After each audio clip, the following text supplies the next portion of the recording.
No vídeo de hoje estaremos explicando o texto que está escrito em Lucas capítulo 7, versículo 1 ao 10, e também encontramos a passagem no livro de Mateus capítulo 8, versos 5 ao 13. O texto que estaremos abordando fala sobre o centurião romano. Vamos começar lendo em Mateus capítulo 8. Mateus capítulo 8, já no início, observamos uma coisa muito importante para o nosso aprendizado.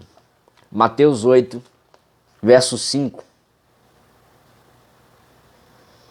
Entrando Jesus em Cafarnaum, chegou junto dele um centurião, rogando-lhe e dizendo: Senhor, o meu criado jaz em casa, paralítico e violentamente atormentado. Já logo no início percebemos uma coisa. O texto de Mateus vai dizer que quem vai até Jesus é o centurião. Dar-nos a entender de que quem foi até Jesus é o centurião. Mas se você ler Lucas 7, vamos observar o texto. Lucas 7, a partir do versículo 1. E depois de concluir todos estes discípulos perante o povo, entrou em Cafarnaum. E o servo de um centurião, a quem este muito estimava, estava doente e moribundo. E quando ouviu falar de Jesus, enviou-lhe uns anciões dos judeus, rogando-lhe que viesse curar o seu servo. Espera aí, vamos entender aqui.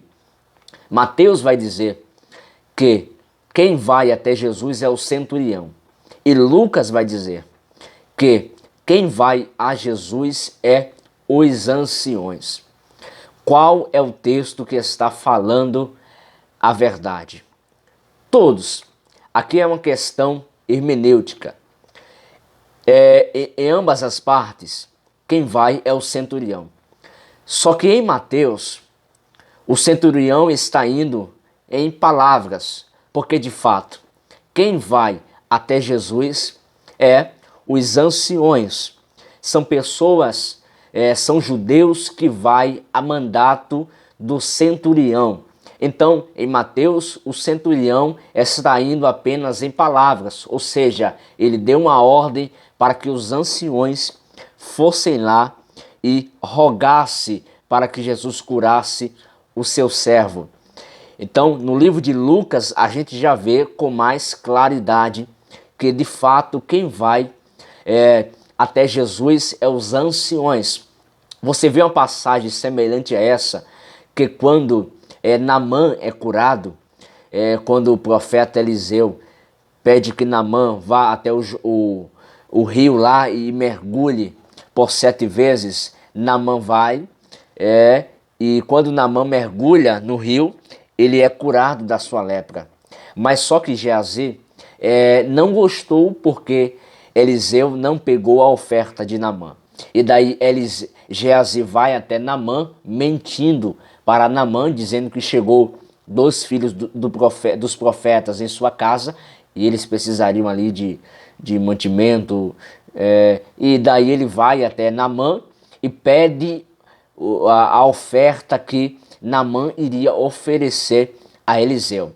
E daí Geazi vem com a oferta, com as pratas, e quando Eliseu ele chega perto de Geazi, a primeira pergunta que Eliseu faz é: aonde tu estavas? Geazi vai dizer: eu não fui a lugar nenhum, meu senhor. E daí Eliseu vai dizer: porventura o meu espírito não foi com você e viu quando você parou a carroça de Naamã e pediu-lhe as pratas? Ou seja, Eliseu não foi com Geazi, mas o espírito de Eliseu estava indo com Geazi. Ou seja, muitas das vezes, nem sempre é necessário estarmos em certos lugares para estarmos presentes. Foi isso que aconteceu com o centurião. Ele deu a ordem. A Bíblia não diz Jesus ele diz, aonde estiver dois ou três reunidos em meu nome, eu estarei no meio. Então, quem foi até Jesus foi os anciões judeus. Então, a mandato do centurião. Então, começamos por aqui a exposição do texto.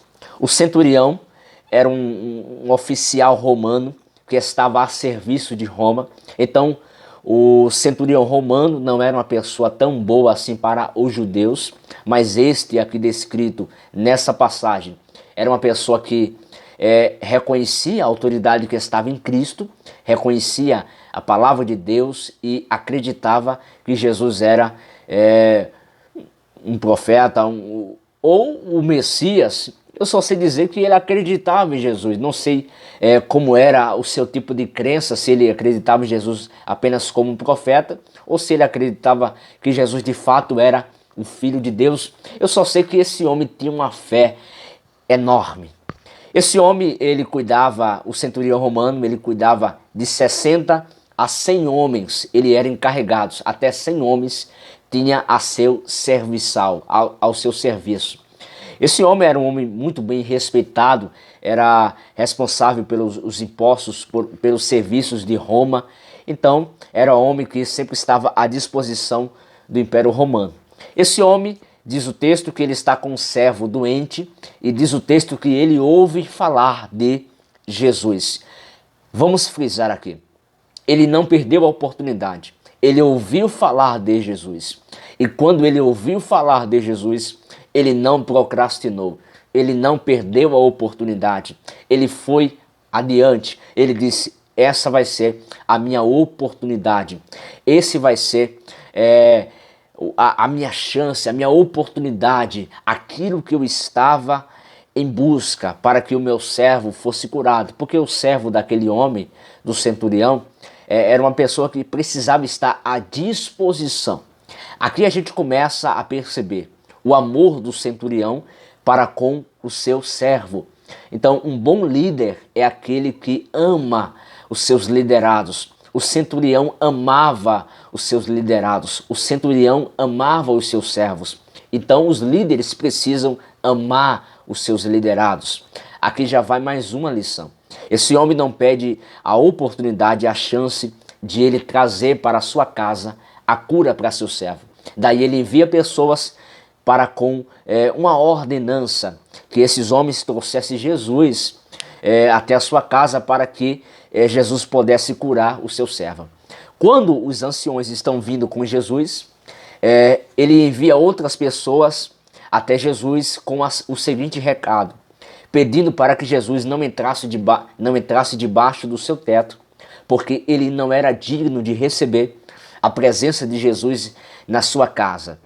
Ele reconhecia a autoridade que estava em Cristo, embora que ele já era uma própria autoridade, mas reconheceu que ele não era nada aos pés de Jesus, diante de Cristo, e ele não era digno de receber, ele não era digno de conversar com o nosso Senhor Jesus. Daí ele pediu que pessoas fossem até Jesus com uma ordem.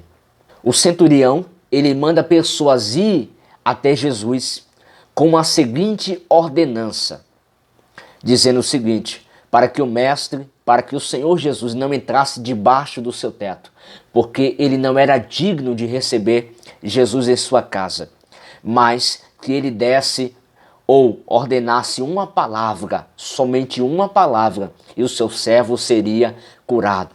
Aí ele disse, porque eu também sou homem sujeito a autoridades e tenho pessoas ao meu comando, e digo a esse vai, e ele vai, e digo a ele vem, e ele vem, digo a ele faça isso, e ele faz. Jesus, observando a fé desse homem, ele olha para a multidão que está ao seu lado e diz, nem em Israel eu vi tanta fé assim. Jesus vê uma fé enorme no centurião, diante de várias pessoas, vários profetas, vários homens de Deus que estavam ali presentes, que era contemporâneo de Jesus. Mas Jesus olha para esse homem e diz, nem em Israel eu não vi uma fé desse tamanho. Ou seja, havia os discípulos, João Batista, vários discípulos que pregavam o evangelho, vários homens de fé, mas este homem superou, esse homem foi capaz de Jesus olhar dentro dele e ver uma tamanha fé, em que em Israel não havia nenhuma fé do tamanho da fé do centurião. Então isso aqui vai uma lição para nós. Independente daquilo que fazemos, o importante é estarmos com o coração voltado para o Senhor. O importante não é o que eu faço, o importante é aquilo que eu creio, é aquilo que eu penso, é aquilo que a minha fé está sujeita, submissa. Se a sua fé está submissa a Deus, se a sua fé crê em Deus, acredite que tudo é possível. Então, meus queridos irmãos, essa foi mais uma exposição dos textos bíblicos. Curta esse vídeo e se inscreva no meu canal.